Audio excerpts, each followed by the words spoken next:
औज़ुबिल्लाहिमिनश्शैतानिर्रजीम बिस्मिल्लाहिर्रहमानिर्रहीम अस्सलातु वस्सलामु अलैका या सय्यदी या रसूलुल्लाह अस्सलातु वस्सलामु अलैका या हबीबल्लाह। अस्सलामु अलैकुम वरहमतुल्लाहि वबरकातुहू। कैसे हैं डियर स्टूडेंट्स? उम्मीद करता हूँ सब लोग ठीक होंगे। अल्लाह पाक जल्ल जलालहू सबको अपने हिफ्ज़ व अमान में रखे और सबकी गैबाना मदद अता फरमाए, आमीन या रब्बिल आलमीन। जी तो डियर स्टूडेंट, ये वीडियो जो है ऐसे तमाम स्टूडेंट्स के हवाले से बनाई जा रही है जो पाकिस्तान की किसी भी यूनिवर्सिटी से एमए या एमएससी पाक स्टडी कर रही हैं। पेपर का पैटर्न क्या है और इसके अलावा जो है इसमें मोस्ट इम्पॉर्टेंट क्वेश्चन कौन से हैं, पास्ट 5 इयर्स नहीं मिल रहे आप लोगों को, और इसके अलावा जो है आप लोगों को ये नहीं पता कि पेपर का पैटर्न क्या है। तो आज की वीडियो के अंदर इंशाअल्लाह अज़ीज़ ये सब कुछ डिस्कस करने वाली हैं। सबसे पहले हमारा रिक्वेस्ट है, जो लोग इस चैनल पे नहीं हैं काइंडली चैनल को सब्सक्राइब करें, लाइक करें, शेयर करें, ताकि इस तरह के तमाम इन्फॉर्मेटिव वीडियोज़ सबसे पहले आप लोगों तक पहुँच सके। तो डियर स्टूडेंट, चाहे आप लोग जो है पंजाब यूनिवर्सिटी से या फिर बहाउद्दीन ज़िक्री यूनिवर्सिटी, ये इस्लामिया यूनिवर्सिटी, वर्चुअल यूनिवर्सिटी, अल्लामा इकबाल ओपन यूनिवर्सिटी या फिर यूनिवर्सिटी ऑफ सरगोदा या किसी भी यूनिवर्सिटी से जो है एमए या एमएससी पाक स्टडी करना चाह रही हैं, तो स्पेशली जो है ये वीडियो उन लोगों के लिए बनाई जा रही है।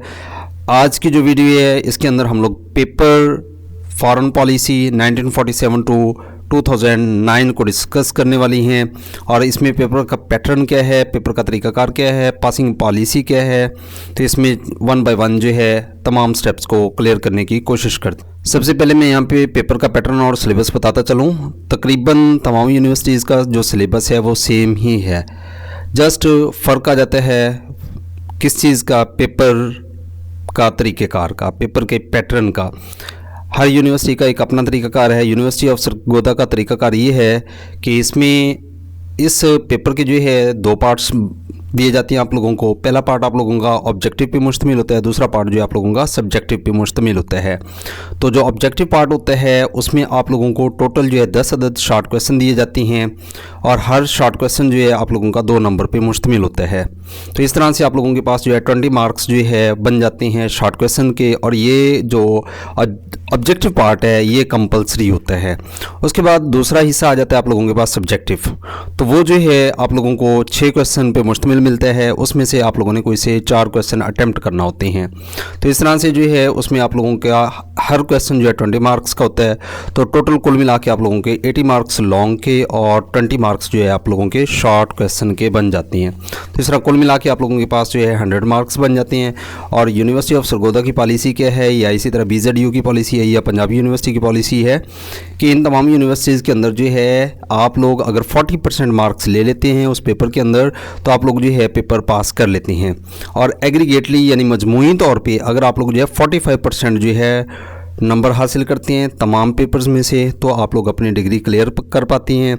अगर आप लोगों के 45% मार्क्स नहीं आते, चाहे आप लोग किसी भी यूनिवर्सिटी से ताल्लुक़ रखते हैं, तो आप लोग जो है वो पास नहीं कर पाते पेपर।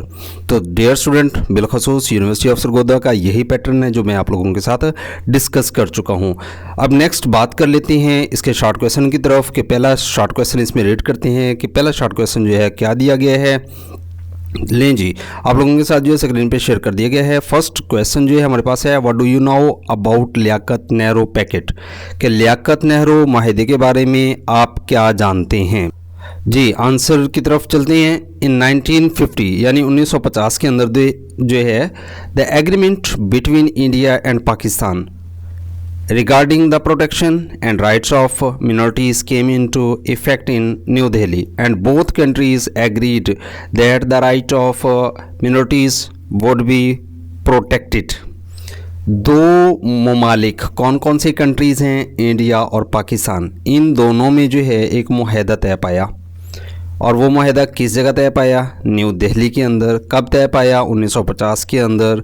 और उस मुआहदे पे क्या इत्तफ़ाक़ हुआ, उस माहदे में क्या तहरीर किया गया, उस माहदे के अंदर मिनोरिटीज़ के हकूक़ और उनकी जो प्रोटेक्शन है इस अबाउट जो है एक माहदा तय पाया, एक एग्रीमेंट तय पाया, जिसमें वाज़े तौर पे ये लिखा गया और तय पाया गया कि चाहे वो लोग जो है इंडिया के अंदर रहते हैं या फिर जो है पाकिस्तान के अंदर रहते हैं, कौन से लोग जो अक़लियत हैं, जो मिनोरिटीज़ हैं, उनके सामान की, उनकी जान की, उनके माल की, उनकी इज़्ज़त की, उनकी आबरू की जो है हिफाजत की जाएगी और उनके जो हकूक़ हैं उनको दिए जाएंगे। तो ये जो है वो नेहरू लियाकत यानी जो है मुआहिदा था, जो यानी इस क्वेश्चन के अंदर पूछा गया था। तो उर्दू मीडियम स्टूडेंट जो है नोट कर ले, अक़लियतों की हिफाजत और हकूक़ के मुताल्लिक़ हिंदुस्तान और पाकिस्तान के दरमियान नई दिल्ली में 1950 को ये मुआहिदा अमल में आया और दोनों मुल्कों ने इस बात पर इत्तफ़ाक़ किया, एग्रीमेंट किया कि अक़लियतों के हकूक़ की हिफाजत की जाएगी। जी तो dear student, next short question है हमारे पास, what is the Indus basin treaty, क्या मतलब है, यानी मुआहिदा सिंध तास क्या है, इसके अबाउट आप क्या जानते हैं। आंसर की तरफ मूव करते हैं। इन 1960 में an agreement was signed between India and Pakistan. क्या था कि 1960 के अंदर जो है भारत और पाकिस्तान के दरमियान जो है एक एग्रीमेंट तय हुआ। वो क्या था, किस अबाउट था, on the equitable sharing of the waters of the Indus river and other rivers. क्या तय पाया था कि पाकिस्तान और भारत के दरमियान 1960 में जो है दरियाए सिंध और इसके जो दूसरे दरिया हैं उनका पानी जो है मुनसिफाना तौर पर हिस्सादारी का मुआहिदा तय हुआ, which is called the Indus basin agreement, जो सिंध तास मुआहिदा कहलाता है। India will get water from Beas, Ravi and Sutlej. दरियाए ब्यास, रावी और सतलुज का पानी जो है भारत को मिलेगा, वाइल जबकि Pakistan will get water from Chenab, Jhelum and Sindh, जबकि चनाब, दरिया जेहलम और दरिया सिंध का पानी जो है पाकिस्तान को मिलेगा। यानी ये वो मुआहिदा था जो सिंध तास मुआहिदा कहलाता है, किन दो ममालिक के अंदर तय हुआ, पाकिस्तान और भारत के दरमियान जो है ये मुआहिदा तय पाया। और किस सन को 1960 में जो है ये मुआहिदा तय पाया कि दरिया सिंध और इसके जो दूसरे मुआवन दरिया हैं उनमें जो है दोनों कंट्रीज़ को जो है पानी दिया जाएगा, लेकिन उन दोनों कंट्रीज़ के अंदर जो है दरिया ब्यास हो गया, रावी हो गया और सतलुज, इन तीन दरियाओं का पानी जो है भारत को मिलेगा, जबकि दरिया चनाब, दरिया जेहलम और दरिया सिंध का पानी जो है ये पाकिस्तान को दिया जाएगा। तो इस मुआहिदे को मुआहिदा सिंध का नाम दिया गया है। तो डियर स्टूडेंट, नेक्स्ट क्वेश्चन है हमारे पास, write 2 points of 1972 Shimla agreement. क्या कहना चाहते हैं कि 1972 के मुआहिदा शिमला के 2 नुकात तहरीर करें।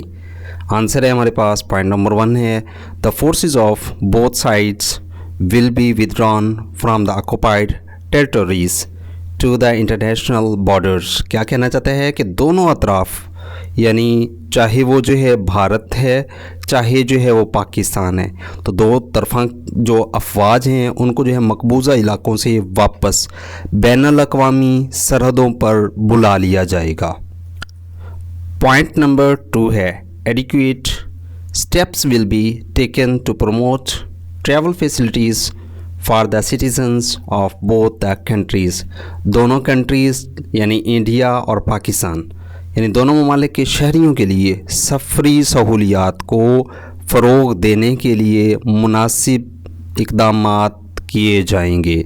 तो ये वो 2 स्टेप्स हैं जो इस क्वेश्चन के अंदर पूछे गए कि 1972 के मुआहिदा शिमला के 2 नुकात तहरीर करें। तो ये वो 2 नुकात थे। नेक्स्ट क्वेश्चन की तरफ मूव करते हैं। नेक्स्ट क्वेश्चन को यहाँ पे रीड कर लेते हैं। What is meant by bilateral relations, क्या मतलब है, 2 तरफ़ा ताल्लुकात से क्या मुराद है। जी आंसर की तरफ मूव होते हैं। Bilateral relations refer to the relations between 2 countries or autonomous territories। क्या मतलब है, 2 तरफ़ा ताल्लुकात 2 ममालिक या ख़ुद मुख्तार इलाका जात के ताल्लुकात को कहते हैं। These may be based on economic, commercial, linguistic, cultural and political motivations. ये मुआशी, तिजारती, लिसानी, सकाफ़ती और सियासी महरक़ात पर मबनी हो सकते हैं। क्या मतलब है यहाँ पे 2 तरफ़ा ताल्लुकात का, 2 तरफ़ा ताल्लुकात यानी 2 ममालिक। फ़ॉर एग्ज़ाम्पल यहाँ पे मैं ले लेता हूँ पाकिस्तान और भारत के ताल्लुकात, या जो है मैं यहाँ पे कह देता हूँ पाक अमेरिका के ताल्लुकात, या जनाबी आला हम यहाँ पे कह देते हैं पाकिस्तान और अफ़गानिस्तान के ताल्लुकात, या फिर जो है पाक पाकिस्तान और चाइना के ताल्लुकात, ठीक है। तो इस तरह से, या फिर जो है दो इलाकों के अंदर जो है जो दो ख़ुद मुख्तार इलाका जाता हूँ, जैसे कि मैं यहाँ पे कह देता हूँ केपी के और पंजाब, ठीक है, कि केपी के लोग जो है पंजाब के अंदर आती हैं। अब जब यहाँ पे आती हैं पंजाब में तो वो मईशत के हवाले से आती हैं, वो तिजारत करती हैं। तो यहाँ पे अब एक दो चीज़ें आप लोग नोटिफाई कीजिएगा कि जब वो लोग जो है ट्रांसफ़र करती हैं, माइग्रेशन करती हैं, माइग्रेट होती हैं, चाहे वो एक कंट्री से दूसरी कंट्री है, चाहे वन प्लेस से अदर प्लेस है, चाहे वन प्रोविंस से अदर प्रोविंस है, तो जब वो तिजारत करने के लिए आते हैं या तिजारत करते हैं तो उनका लिबास देखें, सकाफ़त को यानी शो करता है। उनकी लैंग्वेज लिसान यानी लिसानी कहलाती है, ठीक है। और उनकी सियासी मुहर्रकात सब जो है डिफरेंट होती हैं। लेकिन अब पंजाब है चाहे केपी के है, अब उनके दरमियान जो है जो ताल्लुकात कायम होते हैं वो दो तरफ़ा ताल्लुकात कहलाती हैं। इसी तरह जो है पाकिस्तान और चीन को मद्देनज़र रख लें तो यहाँ पे देखें जनाब गवादर को मद्देनज़र रख लें, सी पैक को मद्देनज़र रख लें, तो ये दो ममालिक के अंदर जो है यानी दो ममालिक जो है जो इनके माबैन जो है रिलेशन है, ताल्लुकात है, इसको जो है उसने दो तरफ़ा ताल्लुकात का नाम दे दिया। मुझे उम्मीद है कि ये क्वेश्चन जो है आप लोगों को ईज़िली क्लियर हो चुका होगा जी। तो dear student, next short question है हमारे पास, when and where was OIC established. OIC कब और कहाँ कायम हुई? आंसर है इन 1969 के 1969 के अंदर the formal foundation of the Islamic summit conference was laid. क्या मतलब है? यानी 1969 को इस्लामी सरबराही कॉन्फ्रेंस की बाकायदा बुनियाद रखी गई। The first regular meeting was held in Jeddah, and in 1972 the OIC was formalized as a formal organization। क्या कहना चाहते हैं? पहला बाकायदा इजलास जद्दा में मुनाकिद हुआ और 1972 में OIC को बाकायदा तंजीम की शक्ल दी गई। अब यहाँ पे डियर स्टूडेंट उसने पूछा ये था कि OIC कब और कहाँ कायम हुई, तो ये 1969 को जो है इसकी बुनियाद रखी गई थी और किस जगह? सऊदी अरब के अंदर जद्दा में जो है इसकी जो है बुनियाद रखी गई, इसको बाकायदा तंजीम की शक्ल दी गई थी। नेक्स्ट शॉर्ट क्वेश्चन है हमारे पास, how did the cold war end? सर्द जंग का ख़ात्मा कैसे हुआ? तो आंसर की तरफ मूव करते हैं। The conflict, tension and competition Russia USA that lasted from 1940s to 1990s is called the Cold War। क्या कहना चाहते हैं कि 1940 से लेकर 1990 तक की दहाई तक जारी रहने वाली कॉन्फ्लिक्ट यानी तनाव टेंशन को बोला गया, और कंपटीशन यानी मुकाबला किस मुल्क के दरमियान हुआ? रूस और अमेरिका के दरमियान जो हुआ, जो जंग जारी रही, इसको जो है उसने क्या नाम दे दिया? सर्द जंग का नाम दे दिया। चूँकि रूस और अमेरिका के जो है एक दूसरे के ख़िलाफ़ थे और इनके अंदर जो है तनाज़ात बहुत ज़्यादा थे, इनके अंदर जो है बहुत ज़्यादा कंपटीशन आया, तो इस चीज़ को जो है उसने सर्द जंग का नाम दे दिया। अब इसमें नेक्स्ट आगे चल के मूव कर लेते हैं, नेक्स्ट रीड करते हैं। Russian leader Gorbachev had several meetings with US President Ronald Reagan। क्या कहना चाहते हैं? रूस के रहनुमा गोरबाचोफ ने अमेरिकी सदर रोनाल्ड रेगन से मुतअद्दिद यानी सेवरल टाइम जो है मुलाकातें की, कई मरतबा जो है यानी मिले। मीनवाइल जिसका नतीजा क्या निकला? क्या हुआ? Russia continue to lose power and finally disintegrated in 1991। इसी दौरान जो है रूस अपनी ताकत खोता रहा और आखिरकार 1991 में टुकड़े टुकड़े हो गया, मतलब यानी बिखर गया, और उसकी जो पावर थी वो ज़ीरो लेवल पे पहुंच गई और इसमें जो है अमेरिका उन पे फतहयाबी ले गया जी। तो डियर स्टूडेंट, नेक्स्ट क्वेश्चन है हमारे पास, what do you know about the Taliban? Taliban के बारे में आप क्या जानते हैं? इन 1995 यानी 1995 के अंदर people who wanted to implement Islamic government and jurisprudence emerged from the Taliban group in Afghanistan. क्या कहना चाहते हैं कि 1995 में इस्लामी हुकूमत और फ़िक्का नाफिज करने के ख्वाहिशमंद अफराद जो थे उन्हें तालिबान के नाम से यानी अफ़गानिस्तान के अंदर उभरे और उन्हें जो है क्या नाम दिया गया, उन्हें तालिबान का नाम दे दिया गया। An Islamic government was established under the leadership of Mullah Omar. Mullah Omar की क़यादत में इस्लामी हुकूमत कायम कर ली गई। His tenure lasted until 2001। क्या कहना चाहते हैं कि उनका ये जो दौर है 2001 तक कायम रहा। अमेरिका इन्वेडेड, अमेरिका ने हमला किया। एंड एंडेड देयर गवर्नमेंट, और उनकी हुकूमत को ख़त्म कर दिया। यानी 1995 के अंदर जो है इस्लामी हुकूमत और फ़िक्का नाफिज करने वाले लोग जो थे तालिबान के नाम से अफ़गानिस्तान में उभरे। मुल्ला उमर की क़यादत के अंदर जो है इस्लामी हुकूमत कायम की गई। इनका ये जो दौर है सन 2001 तक कायम रहा। तकरीबन यहाँ पे 2001 दिया गया है, लेकिन अगर आप लोग जो है इसकी हिस्ट्री उठाते हैं तो आप लोग रीड आउट करती हैं कि तकरीबन 1998 से जो है 2021 तक जो है अमेरिका ने जो है अफ़गानिस्तान की तहस नहस की, बम्बार्ड की और जो है अफ़गानिस्तान को हर तरह से नुकसान पहुंचाया। और ठीक 2021-22 के अंदर जो है अफ़गानिस्तान जो है अल्लाह पाक के हुक्म से दोबारा दुनिया के नक्शे पे उभरा। तो यानी अमेरिका ने जो है सरतोड़ कोशिश की और इनकी हुकूमत को जो है मुकम्मल तौर पे मिलियामेट कर दिया था, ख़त्म कर दिया था। नेक्स्ट शॉर्ट क्वेश्चन हमारे पास आ जाता है, व्हाट इज़ सार्क। सार्क क्या है? आंसर है जी इसका, the South Asian regional corporation organization consist of 8 countries including Afghanistan, Bangladesh, Pakistan, India, Bhutan, Nepal, Sri Lanka and Maldives.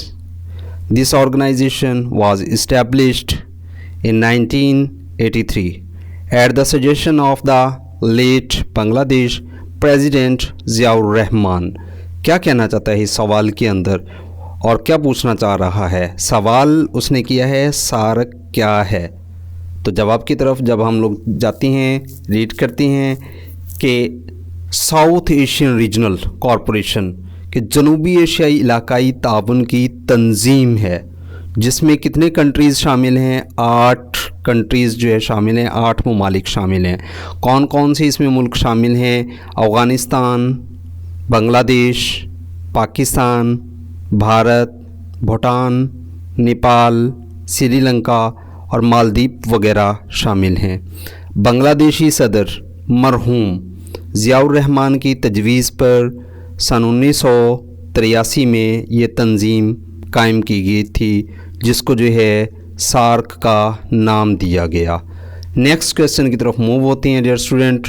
What do you know about NPT, यानी एनपीटी के बारे में आप क्या जानते हैं? एनपीटी है क्या? चलिए जी रीड कर लेते हैं। Non proliferation treaty, non proliferation treaty of nuclear weapons. क्या मतलब है नॉन प्रोलिफरेशन ट्रीटी? यानी एटमी हथियारों का अदम फैलाव, ताकि इसको जो है यानी कंट्रीज़ के अंदर ना फैलाया जाए और गैर कानूनी तौर पर बग़ैर लाइसेंस के जो है, बग़ैर अप्रूवल के जो है यानी इसको फैलाने की इजाज़त ना दी जाए और ना ही जो है दूसरे कंट्रीज़ के अंदर धमाके या दूसरी कंट्रीज़ के जो है अमन को यानी बर्बाद करने के लिए इसका इस्तेमाल किया जाए। Currently 186 countries of the world including Iran are members of this agreement. इस वक्त ईरान समेत दुनिया के 186 ममालिक जो है इस माहदे के रुकन हैं। किस माहदे के? एनपीटी के। यानी इसमें जो है वाज़ेह तौर पे पाबंदी लगाई हुई है कि कोई भी मुल्क जो है किसी दूसरे मुल्क पे हमला नहीं करेगा, अपने एटमी हथियार जो है उनका इस्तेमाल नहीं करेगा। जी तो dear student, last short question है हमारे पास on Pakistan's foreign policy SM name by a book Burke. क्या मतलब है कि पाकिस्तान की खारजा पॉलिसी पर एस.एम. बर्क की किसी किताब का नाम तहरीर करें। आंसर है हमारे पास Pakistan foreign policy and historical analysis कि पाकिस्तान की खारजा पॉलिसी जो है एक तारीख़ी तज्ज़िया, ये किस शख्स की बुक है? एस.एम. बर्क की बुक है, जो उसने पूछी कि पाकिस्तान की खारजा पॉलिसी पर एस.एम. बर्क की किसी एक किताब का नाम बताएं। तो उसका जो नाम इंग्लिश में है Pakistan foreign policy and historical analysis है, जबकि उर्दू में जो है पाकिस्तान की खारजा पॉलिसी एक तारीख़ी तज्ज़िया के नाम पे जो है एस.एम. बर्क साहिब ने जो है ये किताब तहरीर की थी। तो डियर स्टूडेंट, ये थे वो तमाम शॉर्ट क्वेश्चंस जो हम लोगों ने डन कर लिए। अब बात आ जाती है नेक्स्ट कौन से पार्ट की? सब्जेक्टिव पार्ट की। सब्जेक्टिव पार्ट के अंदर जो है आप लोगों के पास, जैसे कि मैंने वीडियो के शुरू में ही बता दिया था कि हमारे पास जो है 6 क्वेश्चन दिए गए होते हैं, हमें 6 क्वेश्चन जो है प्रोवाइड किए जाती हैं। तो इनमें से जो है हमने कोई से 4 क्वेश्चन अटैम्प्ट करना होते हैं और हर लॉन्ग क्वेश्चन जो है आप लोगों के पास 20 मार्क्स का होता है। अब इसे लिखने का तरीका मैं यहाँ पे बताता चलूँ कि एटलीस्ट आप लोगों ने जो है कोशिश करनी है कि 5 से 6 या 6 से 7 पेजेस पे विद हेडिंग्स अगर आप लोग लिखते हैं तो आप लोग जो है टॉप क्लास मार्क्स अचीव कर सकते हैं।